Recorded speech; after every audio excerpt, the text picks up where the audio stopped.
नमस्कार सर्वांना, श्री स्वामी समर्थ. तर उद्या आहे 18 जानेवारी 2026 वार रविवार आणि उद्या आलेली आहे या नवीन वर्षातली पहिलीच अमावस्या तिथी. ही अमावस्या मौनी अमावस्या या नावाने सुद्धा ओळखली जाते. या अमावस्येला पितरांची पूजा केल्याने व्यक्ती पूर्वजांच्या ऋणातून मुक्त होतो. विष्णू पुराणानुसार या अमावस्येला व्रत, स्नान, दान केल्याने पितरांसह ब्रह्मा, इंद्र, सूर्य, अग्नी, पशुपक्षी आणि सर्व भूते तृप्त होऊन प्रसन्न होतात. या अमावस्येच्या दिवशी केलेले दान सर्व इच्छा मनोकामना पूर्ण करते. ज्यांच्या कुंडलीमध्ये पितृदोष आहे त्यांनी अवश्य या अमावस्येला काही उपाय जे आहेत तर ते आवर्जून करायचे आहेत.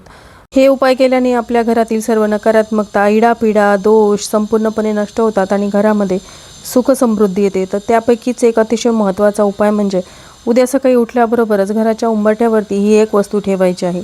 ही वस्तू ठेवल्याने काय लाभ होतात यावरचा डिटेल व्हिडिओ मी चॅनलवरती शेअर केलेला आहे. तो व्हिडिओ पाहण्यासाठी खाली दिलेल्या लिंकवरती क्लिक करा. धन्यवाद.